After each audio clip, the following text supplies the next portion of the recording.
Hello champions, welcome to result crew channel. I am Harjot Mann और आप मेरे साथ केमिस्ट्री पढ़ रहे थे। प्यारे प्यारे एटम्स, परमाणु की बात हो रही थी, परमाणु के मास की, उसके अंदर जो कॉन्स्टिट्यूएंट्स थे उसके बारे में बात हो रही थी। न्यूट्रॉन्स क्या है, प्रोटॉन्स क्या है, इलेक्ट्रॉन्स क्या है, किन किन्हों ने इनकी डिस्कवरी करी थी, वो सारी चीज़ें हम कर चुके थे। अब उसके बाद वन लाइनर क्वेश्चंस और भी हैं जो बहुत ही ज़्यादा इंपॉर्टेंट है हमारे एग्जाम के लिए। आज उनको डिस्कस करते चलेंगे, ठीक है। आज उसको डिस्कस करेंगे। पहली बात तो ये है, एक क्वेश्चन थोड़ा सा अलग सा हटके है ये फर्स्ट क्वेश्चन, ठीक है। वेव मैकेनिक्स मॉडल किसने दिया था, ठीक है। वेव मैकेनिक्स मॉडल मतलब ये है, पहली बात तो वेव की बात है, तरंग की, है ना। तो तरंग में पहले ये बात बोलते थे वेव मैकेनिक्स मॉडल। इसमें क्या है, वेव हमारा बहुत सारी चीज़ों के साथ एसोसिएटेड होता है।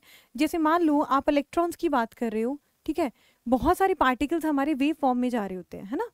बहुत सारी ऐसी चीज़ें हैं, वेव है, पार्टिकल नेचर है। तो इन सारी चीज़ों के बारे में किसने बोला था, वेव मैकेनिक्स मॉडल दिया था मैक्स प्लैंक ने। प्लैंक कांस्टेंट भी आता है, ठीक है, इसके बारे में भी डिस्कस करेंगे। अभी moving to the next question, हमारे पास नेक्स्ट क्वेश्चन है, electron the negative charge was discovered bye.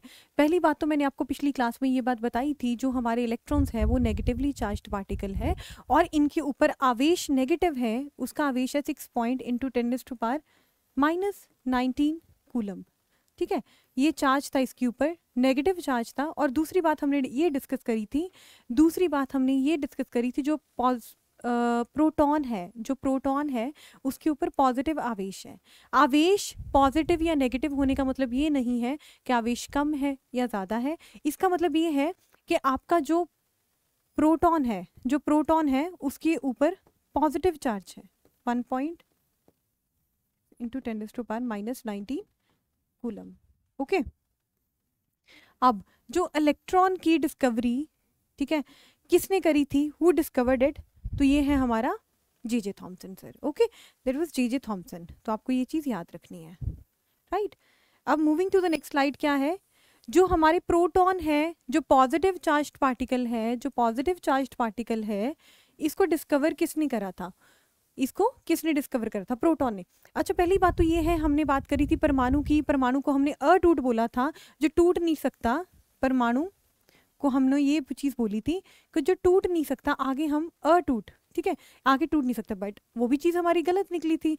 वो हमने देखा था कि हम परमाणु को हम 3 हिस्सों में तोड़ सकते हैं, ठीक है। अगर ओवरऑल देखा जाए तो 2 हिस्सों में। क्या है, न्यूक्लियस।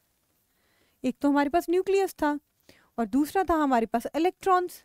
अब न्यूक्लियस के अंदर क्या पाया जाता था, हमारे पास प्रोटॉन्स और न्यूट्रॉन्स, ये 2 चीजें देख ली थी। नाभिक में हमें क्या चीज पाई जाती थी, न्यूक्लियस या नाभिक में हमारे पास था प्रोटॉन और न्यूट्रॉन। अब न्यूट्रॉन और प्रोटॉन में हमने ये चीज देखी थी, पहले तो इन्होंने बोला कि 3 हिस्सों में डिवाइडेड है ना, 3 हिस्सों में। क्या चीज आ गई, न्यूक्लियस के अंदर 2 चीजें हैं, प्रोटॉन और न्यूट्रॉन, और यहाँ पे परमाणु में एक इलेक्ट्रॉन है जो आसपास में अवारों की तरह घूमते रहते हैं नाभिक के आसपास, ठीक है। अब क्योंकि इनको अच्छा लगता है रिवॉल्व करना, है ना। अब इसके बाद हमने ये चीज़ नोटिस करी थी, हमने ये चीज़ देखी थी, अगर हम मास या द्रव्यमान की बात करते हैं, है ना, द्रव्यमान या मास की बात करें, तो हमने ऐसे कुछ लिखा था ई, पी और एन, ठीक है। इसमें मैंने कहा था आपको ऐसे ही याद रखना है, हमारा मास ऑफ इलेक्ट्रॉन बहुत कम होता है, पर ज़्यादा डिफरेंस नहीं होता, इनके तीनों एक जैसे हैं, ठीक है। अगर सबसे कम देखा जाए तो मास ऑफ इलेक्ट्रॉन है, फिर हमारा प्रोटॉन है, फिर हमारा न्यूट्रॉन है। तो मैंने आपको पिछली क्लास में बताया था कि इसको आपने रटना है और आपको हर तरीके से याद रखना है।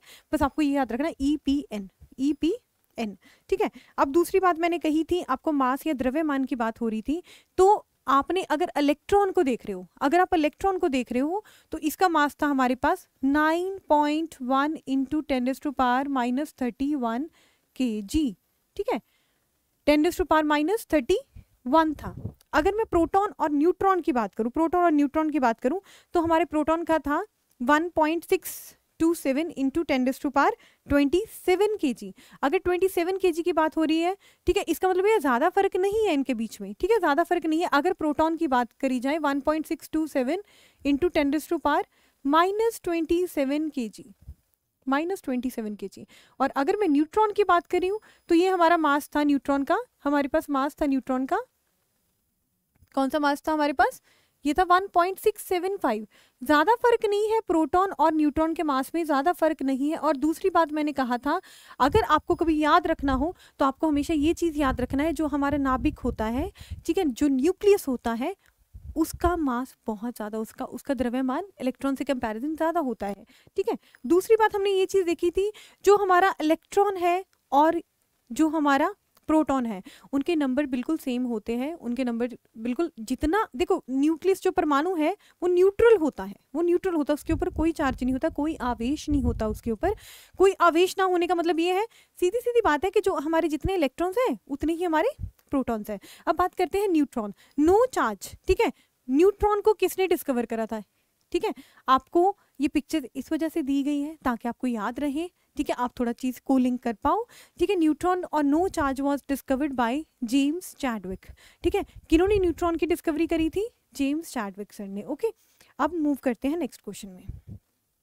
अब न्यूक्लियस न्यूक्लियस न्यूक्लियस या कोई भी चार्ज नहीं, न्यूट्रल, ठीक है, सॉरी पॉजिटिव, न्यूट्रॉन नहीं है यहाँ पे, पॉजिटिव चार्ज है। न्यूक्लियस के ऊपर पॉजिटिव चार्ज होता है, क्यों क्यों बोलते हैं न्यूक्लियस के ऊपर? अगर हम एटम की बात करी जाए, यहाँ पे न्यूक्लियस है, नाभिक है, और यहाँ पे है इलेक्ट्रॉन्स, इलेक्ट्रॉन्स आसपास में रिवॉल्व कर रहे हैं, इलेक्ट्रॉन्स है हमारे पास, ओके। यहाँ पे इलेक्ट्रॉन्स है, यहाँ पे इलेक्ट्रॉन्स है। अब जो न्यूक्लियस है, न्यूक्लियस में क्या चीज़ें मैंने बताई थी? एक प्रोटॉन है, एक प्रोटॉन है, और एक मैंने बताई थी एक न्यूट्रॉन है। तो चीज़ें हैं हमारे पास, न्यूट्रॉन है, ओके। अब प्रोटॉन में क्या है? प्रोटॉन हमारा पॉजिटिव चार्ज्ड पार्टिकल है, ओके। इस वजह से अब दूसरी बात हमने आपको एक चीज़ और बताई थी कि इसको डिवाइड नहीं कर सकते हम, डिविजिबल नहीं है। पर फिर हमने देखा था एक क्वार्क्स नाम का शब्द आ जाता है, एक क्वार्क्स नाम का शब्द आ जाता था, ठीक है। उसमें हमने ये चीज़ देखी थी, अच्छा जी, ये प्रोटॉन और न्यूट्रॉन क्या है? इंटरकन्वर्टेबल है, एक दूसरे में इंटरकन्वर्टेबल है। इंटरकन्वर्टेबल कहने का मतलब ये है, कुछ कुछ क्वार्क्स क्या है, मिक्स के मिजॉन्स या क्वार्क्स या जो भी कुछ बोलना चाहो, ठीक है, वो क्या कर रहे हैं, एक दूसरे को मिक्सअप करके कुछ कुछ कॉम्बिनेशन न्यूट्रॉन बन रहा है, कुछ कुछ कॉम्बिनेशन प्रोटॉन बन रहा है, तो क्या है, एक दूसरे में कन्वर्ट होते जा रहे हैं। अगर कभी भी आपको ऐसा क्वेश्चन भी आ सकता है कि अगर बल की बात करी जाए तो कौन सा बल ज़्यादा स्ट्रॉन्गेस्ट है, तो आप समझ लेना न्यूक्लियर फोर्सेस सबसे ज़्यादा स्ट्रॉन्गेस्ट होती हैं, न्यूक्लियर फोर्सेस बहुत ही ज़्यादा स्ट्रॉन्ग होती है, न्यूक्लियर फोर्सेस जो होती हैं वेरी स्ट्रॉन्ग, ठीक है, बहुत ही ज़्यादा स्ट्रॉन्ग होती हैं, वेरी स्ट्रॉन्ग फोर्सेस होती हैं। स्ट्रॉन्ग फोर्सेस का मतलब ये है, एक तो बात ये है कि न्यूक्लियस के अंदर रहेंगी, एक तो बात है ये न्यूक्लियस के अंदर, न्यूक्लियर फोर्सेस न्यूक्लियस के अंदर, ठीक है, नाभिक के अंदर। अब नाभिक के अंदर रहेंगी तो एक सिंपल सी बात है, ये बहुत ज़्यादा स्ट्रॉन्ग होंगी, एक छोटे एरिया में है, ठीक है, और स्ट्रॉन्ग फोर्सेस है। क्योंकि देखो अगर प्रोटॉन और न्यूट्रॉन को एक जगह पे रखना हो, है ना, क्या है हमारे पास, प्रोटॉन है, प्रोटॉन पॉजिटिव चार्ज पार्टिकल होते हैं, पॉजिटिव आवेश होता है इसके अंदर, ठीक है। अब पॉजिटिव चार्ज होने का मतलब ये है कि आप दो पॉजिटिव चार्जेस को एक छोटी सी जगह पे कंपाइल करके रख रहे हो, है ना। न्यूक्लियस का जो साइज है 10⁻⁻14 एंगस्ट्रॉम के आसपास होता है ना, ठीक है।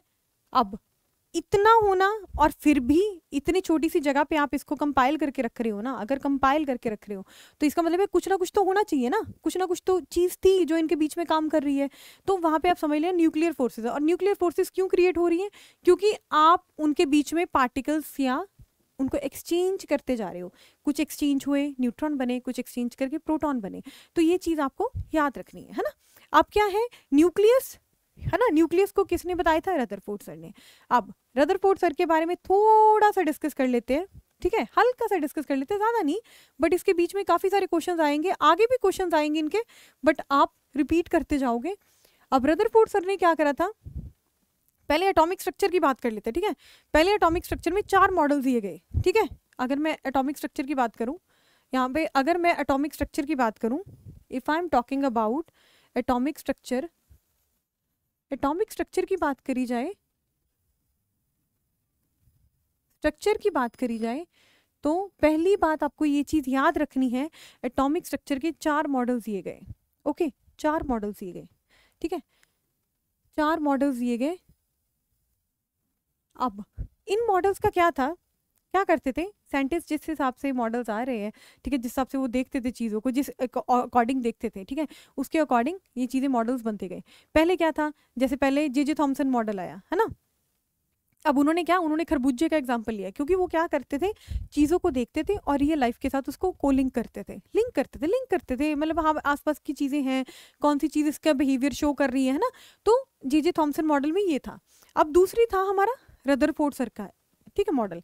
अब रदरफोर्ड सर ने बहुत ही इंटरेस्टिंग एक्सपेरिमेंट करा। उन्होंने क्या करा, पहले यहाँ पे एक बॉक्स लिया, पहले हम यहाँ पे एक बॉक्स लेते हैं, एक बॉक्स लिया, कोई बात नहीं। अब एक रेडियो एक्टिव मटीरियल लिया, एक यहाँ पे रेडियो एक्टिव मटीरियल लिया। पहली बात तो यह है, कई बार आपके एग्जाम में क्वेश्चन आया है, जो आप अगर रेडियो एक्टिव मटेरियल को रखना चाहते हो, किस बॉक्स में रखोगे, किस बॉक्स यूज़ होते हैं, कौन सा मटेरियल यूज़ होता है, तो वहाँ पे आपको याद रखना है, आपको चीज़ याद रखनी है कि आप लेड को यूज़ कर रहे हो, यू आर यूजिंग लेड, ठीक है, आप किसको यूज़ कर रहे हो, लेड को यूज़ कर रहे हो, राइट, ओके। अब लेड क्या करता है, लेड क्या है, किरणों को एब्जॉर्ब करता है, इट एब्सॉर्ब्स देम, ठीक है।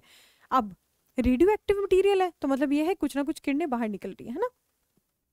किरणों से मतलब क्या है, 3 टाइप की किरणें निकलती हैं, अल्फा, बीटा और गामा, अल्फा, बीटा और gamma. But Ernest Rutherford sir ने सिर्फ अल्फा रेस पे काम करा, ठीक है, उन्होंने पकड़ी अल्फा रेस। पहली बात तो उनको अल्फा रेस पकड़ी, या अल्फा रेस या अल्फा पार्टिकल्स। अब अल्फा पार्टिकल्स क्या होते हैं ये भी डिस्कस करेंगे, कोई बात नहीं, घबराना नहीं है।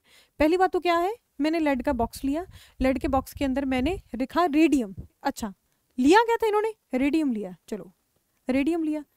दूसरा क्वेश्चन एक रेडियम के ऊपर बन जाता है, रेडियम एक एलिमेंट है, बस ये चीज को याद रखना है, और इसको डिस्कवर करा गया था मैरी क्यूरी के द्वारा, Marie Curie, okay, Marie Curie के द्वारा इसको डिस्कवर करा गया। अब बात करते हैं इसके बारे में, रदरफोर्ड सर का नाम आ गया तो इसको प्रॉपर डिटेल में करना चाहिए हमें, ठीक है। अब रदरफोर्ड सर का जो था, अब इसमें रेडियम ले लिया, रेडियम क्या करता है, 3-4 रेज निकाल रहा है, अल्फा, बीटा, गामा, चिल्लो के निकाल रहा है, ठीक है। अब क्या है, अब इनमें सिर्फ हमने क्या करा, लेड बॉक्स बाकी सारी रेज को एब्जॉर्ब कर रहा है, सिर्फ अल्फा रेज को हम लोग प्रोजेक्ट करना चाहते हैं, सिर्फ अल्फा रेज को, ठीक है, अल्फा पार्टिकल्स को। अब अल्फा पार्टिकल्स क्या है, पहले अल्फा पार्टिकल्स के बारे में बात करी जाए। पहले पास हमारे पास हीलियम है, यहाँ पे मैं एक बार थोड़ा सा ये कर देती हूँ, हमारे पास हीलियम है, ठीक है, हीलियम एटम है।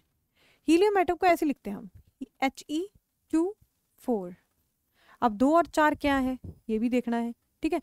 अब 2 क्या है, नंबर ऑफ इलेक्ट्रॉन्स, कितने नंबर ऑफ इलेक्ट्रॉन्स है उसको बोलते हैं एटॉमिक नंबर, इसको बोल रहे हैं एटॉमिक नंबर, एटॉमिक नंबर बोल दिया, इसको क्या बोल रहे हैं, एटॉमिक नंबर,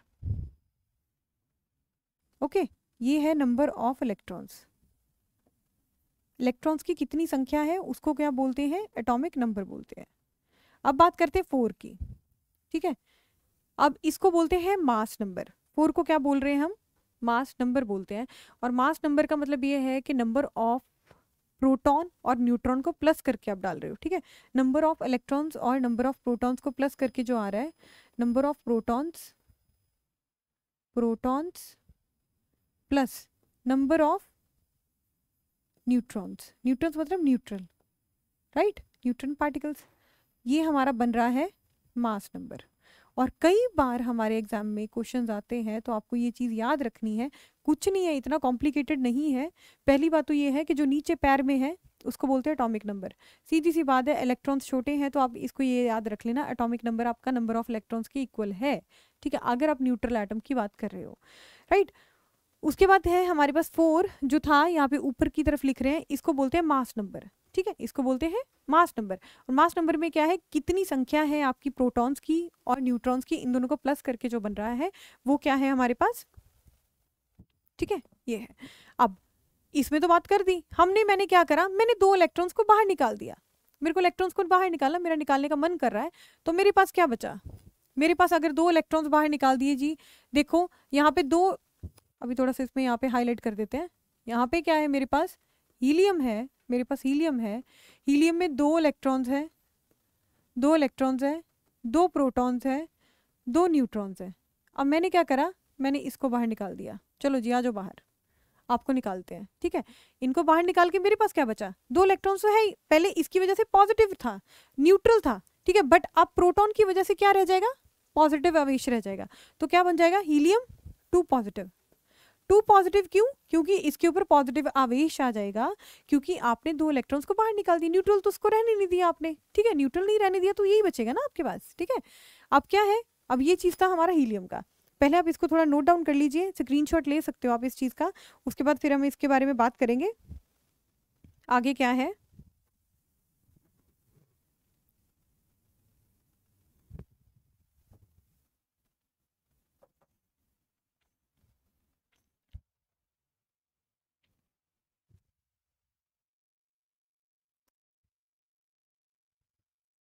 अगर मैं बात करूं एटॉमिक नंबर को, एटॉमिक नंबर को हम बोलते हैं परमाणु संख्या, इसको बोलते हैं परमाणु संख्या।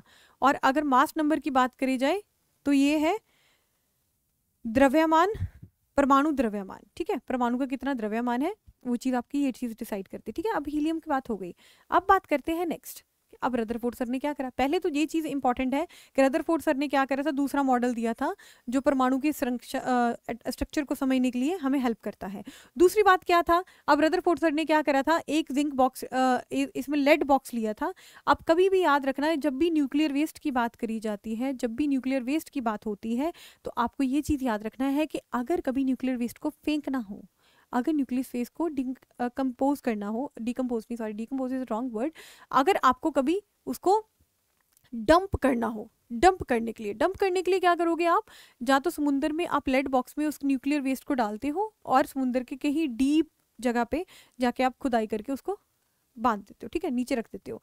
अब जा तो आप ऐसे भी कर सकते हो, कोई एक टोआ लोगे, ठीक है, आप बहुत सारी मिट्टी निकालोगे कोई ऐसी जगह पे जहाँ पे लोग नहीं रह रहे होंगे, वहाँ पे लेड में डाल के वो न्यूक्लियर वेस्ट आप उसमें वहाँ पे रख दोगे। क्यों करते हैं ऐसा, क्योंकि लेड उसको एब्जॉर्ब करता है, उसको बाहर इन्वायरमेंट में आने नहीं देता। अगर इन्वायरमेंट में आ गया वो हमारी सेहत के लिए बहुत ही ज़्यादा हार्मफुल है, इट्स वेरी हार्मफुल, ठीक है, तो ये चीज़ हमें याद रहेगी, है ना। अब बात करते हैं, चलो हीलियम के बारे में आप समझ गए। अल्फा पार्टिकल्स क्या है, हीलियम पॉजिटिवली चार्ज जो एटम्स है वही परमाणु हमारे अल्फा पार्टिकल्स बोले जाते हैं। अब बात करते हैं अल्फा पार्टिकल्स की। अब अल्फा पार्टिकल्स निकले, कोई दिक्कत नहीं, निकल गए, ठीक है। अब क्या है, मैंने यहाँ पे गोल्ड ले रही हूँ, यहाँ पे इन्होंने क्या करा, गोल्ड फॉइल ले लिया, गोल्ड फॉइल ले लिया। अब एक चीज आपको याद रखनी है, गोल्ड फॉइल लिया, गोल्ड की एक परत ली है, बहुत ही ज्यादा पतली, बहुत ही ज्यादा पतली। क्या होता है ना, आप गोल्ड को बहुत ज़्यादा एक्सटेंड कर सकते हो, अगर आप उसकी वायर भी बनाना चाहते हो तो एक थोड़ी सी गोल्ड से आप बहुत लंबी वायर खींच सकते हो, आप उसको शीट्स में बीट कर सकते हो, परतें बना सकते हो, बहुत ही ज़्यादा पतली पतली परतें बना सकते हो। तो ये सारी चीज़ें आपकी गोल्ड की खासियत है। अब इन्होंने क्या करा, इन्होंने गोल्ड लिया, इन्हें देखना चाहते थे कि एक्चुअली में हो क्या रहा है। अब क्या है, अब मेरी बात सुनो, हीलियम है हमारा 2 पॉजिटिव, है ना, हीलियम के ऊपर क्या है, पॉजिटिव चार्ज है, हीलियम के ऊपर पॉजिटिव चार्ज है, हीलियम 2 पॉजिटिव पार्टिकल्स है हमारे पास, ठीक है। अभी एक रे के दौरान, रे के पास जाके अब ये रे आगे जा रही है गोल्ड फॉइल के ऊपर स्ट्राइक करने। अब क्या खेल खेलते हैं लोग, देखते हैं। अब क्या है, इन्होंने देखा, इन्होंने क्या देखा कि कुछ अल्फा पार्टिकल्स तो, ठीक है, कुछ अल्फा पार्टिकल्स आ रहे हैं और डिफ्लेक्ट हो रहे हैं, ठीक है, ऐसे दूर दूर एंगल पे डिफ्लेक्ट हो रहे हैं, ठीक है, ऐसे जा रहे हैं कोई, ठीक है। अब कोई 20,000 में एक ऐसा था जो 20,000 में एक था, 1/20 के पॉसिबिलिटी ऐसी थी। उन्होंने देखा 20,000 में एक ऐसा एटम था, एक अल्फा पार्टिकल था जो बेसिकली स्ट्राइक करके बिल्कुल ही कंप्लीटली वापस चला जाता है, जैसे आया वैसे वापस चला गया, ठीक है, जैसे आया वैसे वापस चला गया। इससे हमें क्या पता चलता है, इसमें पता क्या चलता है हमें, पहले ये पता चलता है कि जो परमाणु का मैक्सिमम पार्ट है वो खोखला है, खाली है, ठीक है, जिसकी वजह से डिफ्लेक्ट भी हो रहा है, पास भी हो रही है, ठीक है। कोई एक ऐसी चीज है जो बिल्कुल ही कंप्लीटली उसको डिफ्लेक्ट कर रही है, बैक रिफ्लेक्ट बैक करती है, उसको भेज दिया वापस, ठीक है। अब इससे हमें एक चीज पता चल रही है कि हमारा न्यूक्लियस, जो हमारा परमाणु है, उसमें मैक्सिमम स्पेस, जो मैक्सिमम स्पेस है वो खाली है, खाली है, आप यूज कर सकते हो उसको, राइट, ठीक है। और दूसरा हमने ये देखा कि कोई तो ऐसी चीज है जो बिल्कुल सीधा ही मतलब वापस भेज रही है, कोई ऐसी चीज है। अब हीलियम 2 पॉजिटिव है, इसका मतलब ये न्यूक्लियस ही है, ये नाभिक ही है, ये क्या है, ये नाभिक ही है, बट नाभिक होने की वजह से क्या है कि अगर सामने कोई न्यूक्लियस आएगा, अगर कोई सामने न्यूक्लियस आएगा तो प्रोटॉन प्रोटॉन क्या करेंगे, रिपेल करेंगे। याद रखना सेम आवेश वाली चीजें, जो सेम आवेश वाली चीजें होती हैं हमेशा ही रिपेल करती हैं। जैसे कि आप जानते हो कि जैसे कहते हैं ना ऑपोजिट्स अट्रैक्ट, ठीक है, ऑपोजिट अट्रैक्ट वाला सुना है, तो वो आवेश में भी यही थ्योरी यूज होती है, ठीक है, ऑपोजिट अट्रैक्ट, ठीक है। अब ऑपोजिट अट्रैक्ट का मतलब ये है कि अगर आप प्रोटॉन प्रोटॉन को पास में लेके आओगे, दो न्यूक्लियस को पास में लेके आओगे, उनके चार्जेस हैं उनके ऊपर, उनके अंदर प्रोटॉन है, सामने वाले के में भी प्रोटॉन है, ठीक है, पॉजिटिव चार्जेस हैं, तो वो बेसिकली डिफ्लेक्ट करने की कोशिश करेंगे। मतलब ये है कि अल्फा पार्टिकल आएगा घूमता घूमता और आपने उसको डिफ्लेक्ट कर दिया, चलो जी जाओ जाओ यहाँ से, ठीक है, एक को यहाँ पे एक को वहां पे, खुद ब खुद ही जाएंगे, वो खुद ब खुद जाएंगे, ठीक है। अब कोई एक 20,000 में कोई एक आ रहा था जो बेसिकली सीधा वापस सीधा बैक ही मारा, उसको शॉर्ट ही बैक मारा, ठीक है। अब इसमें क्या था, ये चीज क्या है कह रही थी कि जो हमारा मैक्सिमम द्रव्यमान है, जो मैक्सिमम द्रव्यमान है वो हमारा किस में कंसंट्रेटेड है, नाभिक में। वो कितना कंसंट्रेटेड है, नाभिक में। ओके, अब इसके ड्रॉबैक्स क्या क्या थे, ठीक है। अब पहले इसकी इम्प्लीकेशंस देख लेते हैं जो बेसिकली रदरफोर्ड सर ने दिया था। अब इससे आपको ये चीज याद रहेगी, रदरफोर्ड सर ने हमें न्यूक्लियस दिया था, ये चीज आपको याद रखनी है, न्यूक्लियस। अब इस चीज से आपको भूलना नहीं है, बिल्कुल भी भूलना नहीं है।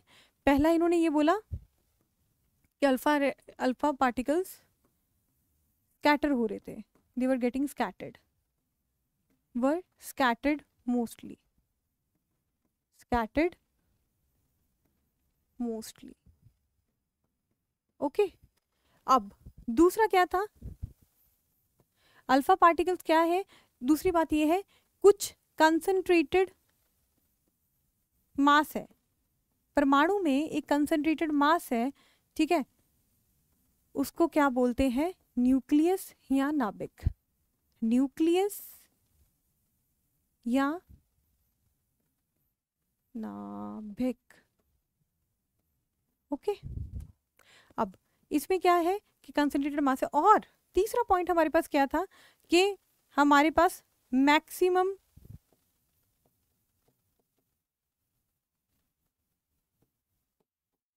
स्पेस परमाणु में एम्प्टी है, परमाणु में एम्प्टी है, क्योंकि इलेक्ट्रॉन्स क्या है, रिवॉल्व कर रहे हैं उसके आस पर, एम्प्टी है, एम्प्टी है, या इलेक्ट्रॉन्स रिवॉल्व कर रहे हैं। क्यों, क्योंकि नाभिक बहुत थोड़ी सी जगह पे है, बाकी जगह पे इलेक्ट्रॉन्स फैले हुए हैं, इलेक्ट्रॉन्स अपने शेल्स में घूम रहे हैं, कक्षा में घूम रहे हैं, और कक्षा में घूमने के कारण आसपास में घूम ही जा रहे हैं, घूम ही जा रहे हैं। तो मैक्सिमम स्पेस हमारा जो है वो खाली है, वो आप जो अल्फा पार्टिकल थे वो डिफ्लेक्ट होकर आगे की तरफ जा रहे थे। बट इसमें ये चीज़ याद रखनी है, ओके, कि न्यूक्लियस में हमारा मैक्सिमम वेट या द्रव्यमान कंसंट्रेटेड था। ये बात बताई थी रदरफोर्ड सर ने। अब रदरफोर्ड मॉडल में एक चीज दिक्कत हुई थी, उन्होंने क्या बोला, इलेक्ट्रॉन्स आसपास में रिवॉल्व कर रहे हैं, मान लिए बात को, ठीक है, बट इन्होंने ये बात बोली कि अगर इलेक्ट्रॉन्स रिवॉल्व कर रहे हैं, अगर इलेक्ट्रॉन्स आसपास में रिवॉल्व कर रहे हैं, तो उसका मतलब सिंपल सिंपल सी बात ये है कि वो एक दिन आके न्यूक्लियस के अंदर समा जाएंगे, एक दिन न्यूक्लियस के अंदर आके समा जाएंगे। बट वो चीज़ गलत थी, वो चीज़ बहुत ही ज़्यादा गलत थी। क्यों, क्योंकि हमारे इलेक्ट्रॉन्स एक एनर्जी के साथ गोल गोल कक्षा में घूमते रहते हैं, बार बार घूमते रहते हैं। उनका मतलब ये था कि ये समाएंगे नहीं, न्यूक्लियस में आके दोबारा समाएंगे नहीं। इनका ड्रॉबैक यही था, इनका ड्रॉबैक इसके मॉडल में ये था। ड्रॉबैक क्या था इनके मॉडल में, ड्रॉबैक यही था कि बार बार गोल गोल घूम के वहीं पे आ जाएंगे, ठीक है, जबकि ये चीज़ पॉसिबल नहीं है। ओके, ये चीज़ पॉसिबल नहीं होती, ठीक है। अब बात करते हैं नेक्स्ट क्वेश्चन की। अब क्या है, पॉजिट्रॉन या पॉजिटिव चार्ज, पॉजिट्रॉन या पॉजिटिव चार्ज किसने डिस्कवर करा था। अब जो पॉजिट्रॉन या पॉजिटिव चार्ज है उन्होंने करा था कार्ल एंडरसन ने, ठीक है, कार्ल एंडरसन ने पॉजिट्रॉन की खोज करी थी, ठीक है। ये चीज़ आपको याद रखनी है, पॉजिट्रॉन। ओके, पॉजिट्रॉन क्या है, अब पॉजिट्रॉन की बात कर रहे थे ना, पॉजिट्रॉन। अब इलेक्ट्रॉन ट्रॉन, ठीक है, इलेक्ट्रॉन, ठीक है, इलेक्ट्रॉन क्या है, नेगेटिव आवेश। अब इलेक्ट्रॉन का दूसरा फॉर्म पकड़ो जिसके ऊपर पॉजिटिव चार्ज है, पॉजिटिव आवेश है, ठीक है, तो उसको बोलते क्या है, पॉजिट्रॉन। उसको क्या बोलते हैं, पॉजिट्रॉन। बस ये चीज़ याद रखनी है। अब एंटी न्यूट्रॉन, ठीक ठीक है। एंटी न्यूट्रॉन एक तरह का पार्टिकल है, ठीक है, इसके बारे में आगे डिस्कस करेंगे, बट सीधे सीधे क्वेश्चन आते हैं तो आपको ये चीज़ याद रखनी है, न्यूट्रॉन के अपोजिट एंटी न्यूट्रॉन है, ठीक है। Anti neutron was discovered by Bruce cork, Bruce cork ने एंटी न्यूट्रॉन या नो चार्ज डिस्कवर करा था, ठीक है, आपको ये चीज़ याद रखनी है, ठीक है। अब बात करते हैं नेक्स्ट के, the combining capacity of one atom to the another, combining capacity of the one atom to the another क्या बोलते हैं इसको, ठीक है, एक परमाणु की दूसरे परमाणु की संयोजन क्षमता कहलाती है, क्या कहलाती है, ठीक है। अब याद रखना, पहली बात तो ये याद रखना कि हमारे पास एटम्स है, ठीक है, एटम्स में क्या है, पहली बात तो न्यूक्लियस है, न्यूक्लियस के आसपास क्या है, इलेक्ट्रॉन्स, न्यूक्लियस के पास क्या है, इलेक्ट्रॉन्स रिवॉल्व कर रहे हैं, है ना, इलेक्ट्रॉन्स रिवॉल्व कर रहे हैं, यहाँ पे क्या है, न्यूक्लियस, नाभिक, न्यूक्लियस या नाभिक। एक चीज याद रखना, हमारा परमाणु, कोई भी परमाणु हमारा स्टेबल तब होगा जब जितनी कक्षा में जितने इलेक्ट्रॉन्स होने चाहिए अगर उतने ही हो। अगर किसी कक्षा में, एक कक्षा है, जैसे मान लो पहले कक्षा की बात करते हैं ना, पहले कक्षा में 2 इलेक्ट्रॉन्स घूमने चाहिए, ये आगे करेंगे हम, 2 इलेक्ट्रॉन्स घूमने चाहिए, अगर 2 इलेक्ट्रॉन्स ही घूम रहे हैं तो मतलब ये वो स्टेबल है, दैट इज स्टेबल। अगर जैसे मैं हीलियम की बात कर रही हूँ, है ना, हीलियम में, अब हीलियम ही करा था हमने, अल्फा पार्टिकल्स बस वही करा था, ठीक है। अब हीलियम के बारे में हमने देखा था, इसमें 2 इलेक्ट्रॉन्स हैं और पहले कक्षा में 2 ही इलेक्ट्रॉन्स चाहिए, है ना, दूसरी कक्षा में हमें 8 चाहिए, इसका फॉर्मूला है 2n²। ये n आप कक्षा, n = 1, अगर 1 कक्षा है तो आप में अंदर 2 इलेक्ट्रॉन्स चाहिए उस शेल में, ठीक है, उस कक्षा में। चलो इसमें एक चीज़ देख लेते हैं, चलो अब बात ही कर लेते हैं, अब बात कर ही रहे थे इसके बारे में, तो आपको ये चीज़ याद रखनी है, जैसे मान लो मेरे पास नाभिक है, यहाँ पे नाभिक है, आसपास में इलेक्ट्रॉन्स है, ठीक है, ये घूमा, ये आया, ठीक है, नेक्स्ट ये आया, ओके, ये चीज़ें हैं, ठीक है। अब बात करते हैं, कई बार क्वेश्चन आ जाता है आपके किसी फॉर्मूला के बेस्ड पे, ठीक है, अगर एटॉमिक स्ट्रक्चर की बात करी जाए ना, तो एटॉमिक स्ट्रक्चर में ना ज़्यादातर फॉर्मूलाज आ जाते हैं, इलेक्ट्रॉन्स कितने शेल में, कौन सी कक्षा में कितने इलेक्ट्रॉन्स हैं, दूसरे कक्षा में कितने इलेक्ट्रॉन्स हैं, तो आपको बहुत क्लियरली ये चीज़ याद रखनी है। पहली बात तो इनको क्या बोलते हैं, शेल्स बोलते हैं, इनको क्या बोलते हैं, शेल्स बोलते हैं, कक्षा, ठीक है, शेल या कक्षा, ओके, पहली बात तो ये चीज़ याद रखनी है। दूसरी बात ये चीज़ याद रखनी है कि आपके एक शेल में कितने इलेक्ट्रॉन्स आने चाहिए, एक शेल में कितने इलेक्ट्रॉन्स आने चाहिए, तो आपको याद रखने हैं 2n², 2n²। अब इसमें n की वैल्यू आप शेल के अकॉर्डिंग भरते जाओगे, n = 1 पे कितना आएगा, 2, n = 2 पे कितना आएगा, 8, n = 3 पे कितना आएगा, 18, ठीक है, ओके, n = 4 पे कितना आएगा, 32। अब शेल्स के नाम भी इन्होंने प्यारे प्यारे लिखे हैं, कुछ प्यारे प्यारे नाम रखे हैं इनके, शेल्स के नाम के बारे में बात करी जाए तो आपको याद रखना है, के से स्टार्ट करना, KLMN ऐसे जाना है, KLMN ऐसे जाना है, ठीक है। तो क्या है हमारे पास, यहाँ पे K है, यहाँ पे L है, यहाँ पे M है और यहाँ पे N है, ठीक है, ये हमारे कक्षा के नाम है, ये शेल्स के नाम है, कक्षा के नाम है, शेल्स बोलते हैं, ठीक है, यहाँ कक्षा के नाम है, ठीक है, कक्षा के नाम है। अब जो K कक्षा है उसमें कितने इलेक्ट्रॉन्स आएंगे, ठीक है, 2 इलेक्ट्रॉन्स घूमेंगे, इसका मतलब ये है अगर उस कक्षा में 2 इलेक्ट्रॉन्स घूमेंगे तो वो 2 ही घूमेंगे, तीसरा नहीं आएगा, तीसरा नहीं आ पाएगा उसमें, तो ये चीज़ आपको याद रखनी है, ठीक है।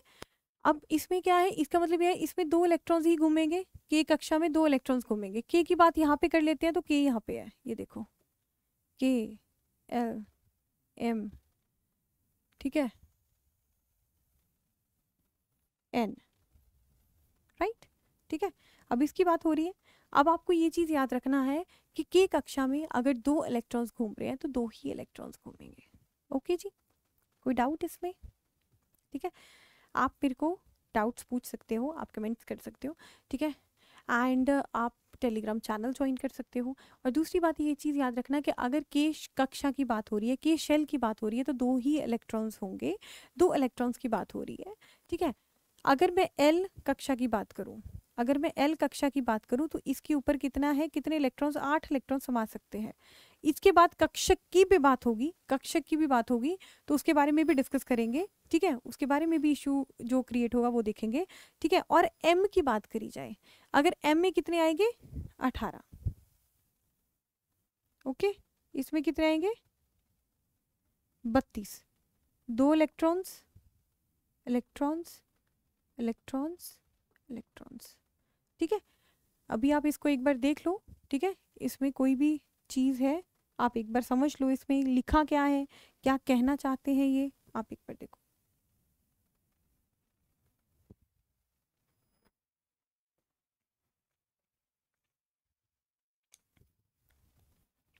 और एग्जाम के क्वेश्चंस की बात कर लेते हैं अब, है ना। एग्जाम के क्वेश्चंस में पहली बात तो सीधा सीधा फॉर्मूला भी आएगा कि इलेक्ट्रॉन्स की फिलिंग, जो इलेक्ट्रॉन्स को फिल करते हैं कक्षाओं में तो किस फॉर्मूला के तहत करते हैं। तो आपको फॉर्मूला याद रखना है 2n²। आपको क्या याद रखना है, 2n²। n क्या है यहाँ पे, n है कक्षा नंबर, n क्या है, शेल का नंबर, ओके।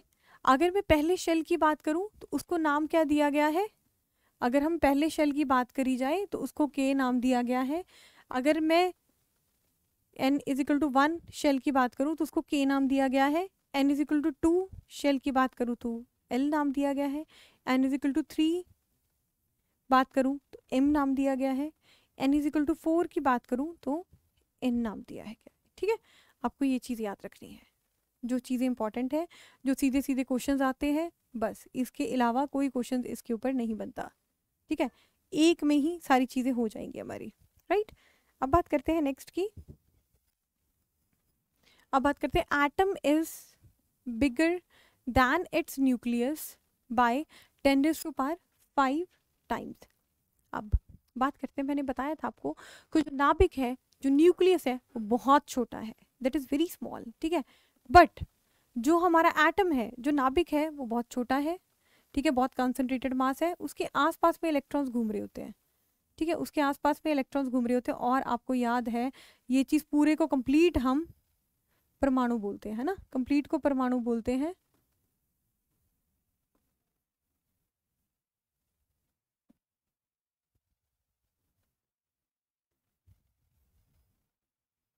ओके, या एटम बोलते हैं। इसका मतलब ये है जो हमारा न्यूक्लियस है बहुत छोटा है, न्यूक्लियस बहुत टिड्डू सा है, बहुत छोटा सा है, ठीक है। अब इसमें देखो, अब इन्होंने बोला कि कितना टाइम बड़ा है, 10⁵ और -5, ठीक है, सॉरी 10⁵ टाइम्स, इतना बड़ा है ये, इसको चीज़ को याद रखना है। क्वेश्चन सीधा सीधा आता है, इसमें ज़्यादा कॉम्प्लिकेट नहीं करना आपको, ठीक है। जो क्वेश्चन जिस तरह से दिया गया है आपको उस तरीके से याद रखना है। अब बात करते हैं next, electrons move in a circular path. हमने पहले ही बात करी थी, पहले ही बात हो रही थी हमारी, ठीक है, पहले ही बात हो रही थी। और मैंने आपको बताया जो इलेक्ट्रॉन्स है वो बड़े प्यार से, देखो मैंने गलत लिख दिया यहाँ पे, इस फिगर या डायग्राम पे मत जाना, ठीक है, इस फिगर या डायग्राम पे आपको नहीं जाना, ओके, ठीक है। अब इस फिगर या डायग्राम से आप नहीं जाना। इलेक्ट्रॉन्स क्या करते हैं, सर्कुलर पाथ में मूव करते हैं, किसके आसपास, नाभिक के आसपास। अब नाभिक के आसपास मूव कर रहे हैं, जो सर्कुलर पाथ वो फॉलो कर रहे हैं, जो सर्कुलर पाथ वो फॉलो कर रहे हैं उसको क्या बोलते हैं, शेल्स, उसको क्या बोलते हैं, शेल्स, कक्षा या ऑर्बिट, ठीक है, ये चीज़। और शेल्स के बारे में मैंने बताया, अगर आपको फाइंड आउट करना है कि कितने इलेक्ट्रॉन्स एक शेल में होंगे तो आपको ये फॉर्मूला याद रखना है 2n²। अब n क्या है यहाँ पे, n इज 1 भी हो सकता है पहला shell, n is equal to 2 second shell, n is equal to 3 third shell, ऐसे करके चल रहा है, ठीक है। अब नेक्स्ट की बात करते हैं, नेक्स्ट में हमारे पास क्या है, नेक्स्ट वाली बात है orbit followed bye a moving electron around the nucleus of an atom. एक परमाणु के नाभिक के चारों ओर एक गतिमान इलेक्ट्रॉन द्वारा पीछा की जाने वाली कक्षा, ठीक है, एक ऑर्बिट है, ठीक है।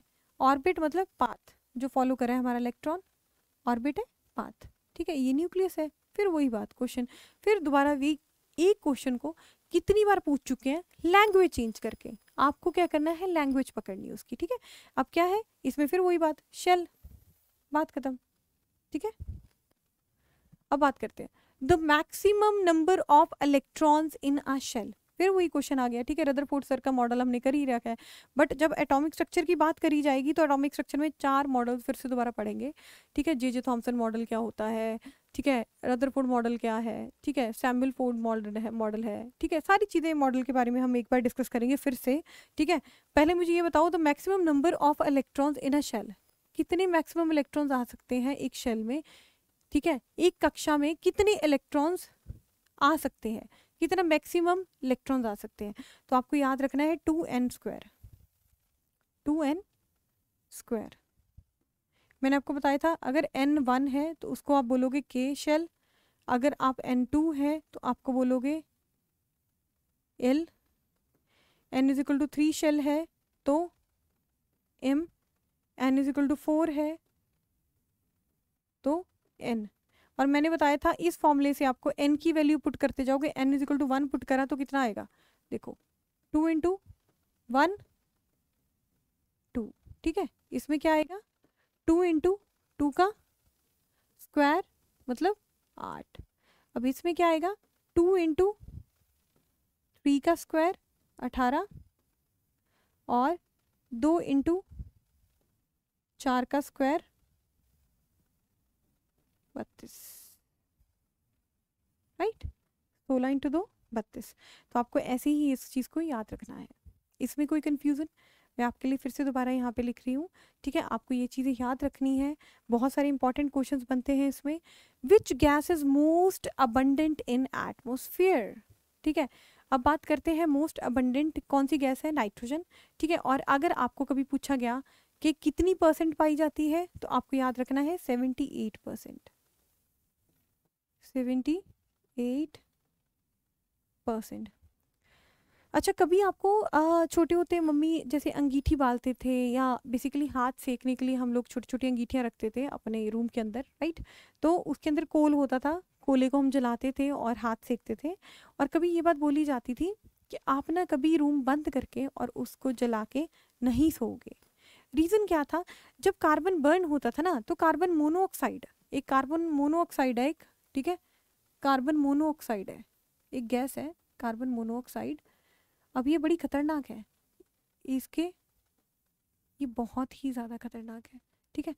करती क्या है, जैसे जहाँ पे ऑक्सीजन को आना चाहिए, जहाँ पे ऑक्सीजन जाता है क्या होता है, हमारे हीमोग्लोबिन ऑक्सीजन को पकड़ता है और हमारे ब्लड में सर्कुलेट करता है। कार्बन मोनोऑक्साइड को हीमोग्लोबिन के साथ बहुत प्यार है। अब ये प्यार क्या करेगा, ये आपकी जान लेगा, ठीक है। अब जान कैसे लेगा, कार्बन मोनोऑक्साइड आपकी हीमोग्लोबिन के साथ बिल्कुल ही लिंक कर देगा, ठीक है। ऑक्सीजन को मतलब आने नहीं देगा, ऑक्सीजन को अटैच नहीं होने देगा, ठीक है। अब ऑक्सीजन को अटैच नहीं होने देगा तो ये चीज़ याद रखना कि कार्बन मोनोऑक्साइड जब आपके बॉडी में सर्कुलेट करने लग जाता है हीमोग्लोबिन, तो आपकी डेथ बहुत ही ज़्यादा जल्दी हो जाती है।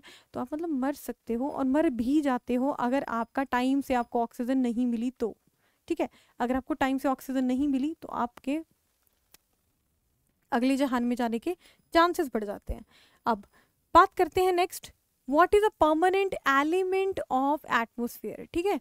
परमानेंट एलिमेंट क्या है, जो स्थायी, अब वायुमंडल का स्थायी तत्व क्या है, ठीक है। अगर बात करते हैं स्थायी तत्व की बात करी जाए तो वाटर वेपर्स हमेशा ही पाए जाते हैं। आपको बारिश बहुत अच्छी लगती है तो वाटर वेपर से आपको याद रखना है, ठीक है, ये हमेशा ही पाई जाती है, ठीक है। अब बात करते हैं next, earth's atmosphere is heated by, पृथ्वी का वायुमंडल किस द्वारा गर्म किया जाता है। क्या होता है, अगर कई बार आपको क्वेश्चन ऐसा भी आता है, इसमें 2 क्वेश्चंस करेंगे। क्या होता है हमारा, पहली बात तो अर्थ है, अर्थ से आ रहा है, सन से आ रही है रेडिएशंस, सन से आ रही है रेडिएशंस, राइट, यहाँ से रेडिएशंस आएंगी, ओके, आ रही है आती जा रही है। अब अर्थ क्या कर रहा है, अर्थ के आसपास में कार्बन डाइऑक्साइड होती है, एक गैस है कार्बन डाइऑक्साइड। आपने कभी सुना हो कि कार्बन डाइऑक्साइड बर्न आ जाती है, ज़्यादा बर्न मत करो चीज़ों को, ठीक है, कोयले को ज़्यादा बर्न मत करो, आपके एसिड रेन का कारण भी कार्बन डाइऑक्साइड के कारण भी होता है, ठीक है, नाइट्रोजन ऑक्साइड भी होता है, सल्फर डाइऑक्साइड भी होता है, सारी गैसेस को मिला के एसिड बनना स्टार्ट हो जाता है, उसके बारे में करेंगे, ठीक है। बट अगर मैं कार्बन की बात करूँ, अगर कार्बन डाइऑक्साइड की बात हो रही है यहाँ पे, ठीक है, कार्बन डाइऑक्साइड, अब कार्बन डाइऑक्साइड और बहुत सारी ग्रीन हाउसेस गैसेस होती हैं, वो क्या करती हैं, इसको ट्रैप करना पसंद करती हैं। क्या होता है, जैसे हमारा अर्थ है, अर्थ है हमारा, ठीक है, ये हमारा अर्थ है, इसके एटमॉस्फेयर में गैसेस पाई जा रही है, इसके एटमॉस्फेयर में गैसेस पाई जा रही है। जैसे मान लो सन की रेडिएशन आई और उसने अपने अर्थ को गर्म करना स्टार्ट करा, अब दोबारा से रेडिएशंस बाहर निकलेंगी। क्या कहते हैं, जब कोई गर्म चीज़ होती है ना, गर्म चीज़ है वो भी तरंग बाहर निकालती है, ठीक है, हीट वेव्स बाहर निकालेंगी, ठीक है। अब जब हीट वेव्स बाहर निकलना चाहती हैं, जाना चाहती हैं बाहर एटमॉस्फेयर से, बट ये कार्बन डाइऑक्साइड और वो बाकी ग्रीन हाउस गैसेज होती हैं, plus all green house gases, green house gases इनको बाहर जाने नहीं देती, ठीक है, बाहर जाने नहीं देती, यहीं पे फुदक रही हैं, ठीक है, यहीं पे रह रही हैं, कोई इशू नहीं है, ठीक है, बाहर जाने नहीं देती। बाहर ना जाने की वजह से क्या होता है कि हमारा तापमान इंक्रीज होता जा रहा है, हमारा तापमान क्या हो जाएगा, इंक्रीज हो जाएगा, ठीक है, इस चीज़ का आपको याद रखना है। अब क्या है, earth atmosphere is heated bye radiation, radiations आती है, और दूसरी बार कई बार क्वेश्चन पूछा जाता है कि कितना टाइम लेती है आपकी सन से अर्थ तक रेडिएशंस जो आती हैं, कितना टाइम लेती हैं। तो आपको याद रखना है, कई बार क्वेश्चन आ जाता है, ये वन लाइनर्स में ही है, तो आपको याद रखना है 8 मिनट और 20 सेकेंड, 8 मिनट और 20 सेकेंड में हमारे सन से अर्थ की तरफ रेडिएशंस आ जाती हैं, ठीक है, गर्म करना स्टार्ट कर देते हैं हम। ओके, अब बात करते हैं नेक्स्ट क्वेश्चन की। अब which inert gas is the largest amount कह सकते हैं इन एटमॉस्फेयर, क्या है वायुमंडल में सबसे बड़ी इनर्ट गैस कौन सी है, किससे ज़्यादा है। तो आपको याद रखना है, आर्गन की बात हो रही है। अगर मैं इनर्ट की बात कर रही हूँ, इनर्ट की बात हो रही है, यहाँ पे इनर्ट वर्ड यूज हो रहा है, एक इनर्ट वर्ड यूज हो रहा है, ठीक है, अक्रिय, अक्रिय गैस, ठीक है। अब इसको ये चीज़ क्यों बोली जाती है, क्या होता है, मैंने आपको बताया था एटम्स है, एटम्स के अंदर वही चीज़ें, सेम चीज़ें, एक न्यूक्लियस है जी, एक इलेक्ट्रॉन्स है बार बार, ठीक है, इलेक्ट्रॉन्स घूम रहे हैं, ठीक है। इलेक्ट्रॉन्स में क्या है, अगर आपके शेल में, अगर आपकी कक्षा में या शेल में जितने इलेक्ट्रॉन्स, कक्षा या शेल में जितने इलेक्ट्रॉन्स होने चाहिए, जितने इलेक्ट्रॉन्स होने चाहिए, अगर वो कंप्लीट है, ठीक है, तो इसका मतलब ये है इनर्ट, ठीक है, दिस इज इनर्ट। ओके, इसका मतलब ये है। और अब थोड़ा सा इसको रिवाइज कर लेते हैं, ठीक है, क्या क्या चीज़ें करी हैं हमने, रिवाइज कर लेते हैं इसके बारे में, क्या क्या चीज़ें हैं हमारे पास। ओके, पहला है हमारे पास, पहला है वेव मैकेनिक्स मॉडल, किसने दिया है, ठीक है, नीचे है मैक्स प्लैंक सर ने। ओके, फिर दूसरा हमने क्या था, इलेक्ट्रॉन किसने दिया था, जे थॉमसन ने, ठीक है, और यहाँ पे आवेश लिखा हुआ है। दूसरा था, तीसरा था प्रोटॉन या पॉजिटिव चार्ज पार्टिकल, किसने बताया था, अर्नेस्ट रदरफोर्ड सर ने, ठीक है। न्यूट्रॉन की बात करी जाए तो न्यूट्रॉन है जेम्स चैडविक सर ने, हमने डिस्कवर करा था, ठीक है। अब तीसरा, अब नेक्स्ट क्वेश्चन था न्यूक्लियस जो पॉजिटिव चार्ज है, ठीक है, उसके बारे में हमने रदरफोर्ड मॉडल डिस्कस करा था एटम्स या परमाणु का, उसमें अर्नेस्ट रदरफोर्ड ने, हमने बहुत सारी चीज़ें देखी थी, हीलियम है, कौन सी चीज़ें यूज़ हो रही हैं, ठीक है, हमने वो चीज़ें देखी थी। इसमें देखा था हमने, अगर बॉक्स पूछा जाए तो लेड बॉक्स, अगर आपको न्यूक्लियर वेस्ट की बात करी जाए तो भी लेड बॉक्स में आप डाल के बाहर फेंकोगे, ठीक है। अगर अल्फा पार्टिकल्स की बात करी जाए तो हीलियम 2 पॉजिटिव पार्टिकल्स जो होते हैं, अगर उसके अंदर 2 इलेक्ट्रॉन्स को बाहर निकाल दिया तो बचा हीलियम, तो हीलियम 2 पॉजिटिव को ये चीज़ बोलोगे। अब उसके बाद क्या है, अगर रेडियो एक्टिविटी किस में देख रहे हैं तो रेडियम ले रहे हैं, रेडियम परमाणु ले रहे हैं, तो रेडियम परमाणु को खोज किसने करा था, मैरी क्यूरी ने करी थी, ठीक है, ये भी चीज़ इंपॉर्टेंट है, ठीक है। अब बात करते हैं यहाँ पे कि मैक्सिमम हमारा स्पेस खाली है। अगर मैं बात करूँ कि हमारा जो एटम का साइज है कितना ज़्यादा है न्यूक्लियस से, 10⁵, ये भी हमारा क्वेश्चन था। पॉजिट्रॉन क्या है, इलेक्ट्रॉन को अगर पॉजिटिव चार्ज दिया जाता है तो उसको पॉजिट्रॉन बोला जाता है, इस तरह से, ठीक है, आपको याद रखना है। और इसको करा था डिस्कवर कार्ल एंडरसन ने। अगर एंटी न्यूट्रॉन की बात करी जाए, न्यूट्रॉन के ऑपोजिट जो होता है, ठीक है, इसके बारे में आपका सिलेबस में नहीं है, बस सीधा सीधा इसका वो है, डिस्कवरी किसने करी थी, तो आपको याद रखना है ब्रूस कॉर्क ने करी थी, ठीक है, कॉर्क ने करी थी। अब combining capacity of and one atom to the another, अगर मान लो आपके इलेक्ट्रॉन्स पूरे नहीं है किसी शेल में या किसी कक्षा में इलेक्ट्रॉन्स पूरे नहीं है, तो उसको कंबाइन करने की, अब जो चीज जितनी कमी है या जितना ज़्यादा है उसको बोलते हैं वैलेंसी। कितने ज़्यादा इलेक्ट्रॉन्स है या जितने कम है एक कक्षा में, कक्षा के अकॉर्डिंग होने चाहिए, तो उसको वैलेंसी बोलते हैं। ठीक है, अब इस चीज़ को आपको याद रखना है। ठीक है, शेल्स के बारे में बताया था आपको, n=1, n=2, KLMN ऐसे बोलते हैं।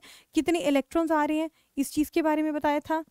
अब उसके बाद हमने करा था एटम बिगर कितना है न्यूक्लियस से, 10⁵ टाइम्स। ये चीज़ आपको सीधा सीधा आंसर याद रखना है, क्योंकि आपको ये चीज़ याद रखनी है कि नाभिक हमारा बहुत छोटी सी जगह पे होता है, बाकी न्यूक्लियस में सारी ऑर्बिट्स हैं या शेल्स हैं जिसके अंदर इलेक्ट्रॉन्स रिवॉल्व कर रहे हैं, कक्षाएं हैं, और उसके बाद electrons move in a circular path क्या है हमारे पास, ऑर्बिट या कक्षा। ठीक है, अब उसके बाद नेक्स्ट करते हैं, orbit followed by moving electrons around the nucleus, shell है। ठीक है, अब ये चीज़ होगी 2n²। ठीक है, कार्बन मोनोऑक्साइड के बारे में बात करी थी। कार्बन मोनोऑक्साइड आपके हीमोग्लोबिन के साथ बहुत प्यार करती है, और कभी भी गलती से अंगीठी चला के अपने रूम में मत सोना। ठीक है, और कोई वेंटिलेशन रख लेना। ओके, अब उसके बाद क्या है, व्हाट इज परमानेंट एलिमेंट, क्या है, वाटर वेपर्स है हमारे। ठीक है, अब अर्थ एटमॉस्फेयर किससे हीट होती है, रेडिएशन से हीट होती है हमारी। ठीक है, रेडिएशन में हमने बहुत सारी चीज़ें करी हैं। ठीक है, 8 मिनट और 20 सेकंड में हमारी जो सन रेज हैं वो अर्थ की तरफ पहुंचती हैं। ठीक है, अब दूसरी बात, इनर्ट गैस जो बेसिकली रिएक्ट करना ना पसंद करो, अक्रिय गैस जो बेसिकली रिएक्ट करना पसंद नहीं करती क्योंकि उसके पास इलेक्ट्रॉन्स पूरे हैं। ठीक है, आपको ये चीज़ याद रखनी है। ओके, अब यहाँ से हम स्टार्ट करेंगे कल की क्लास। ओके, कल की क्लास यहीं से स्टार्ट होएगी। सी यू एवरीवन, मिलते हैं नेक्स्ट क्लास में।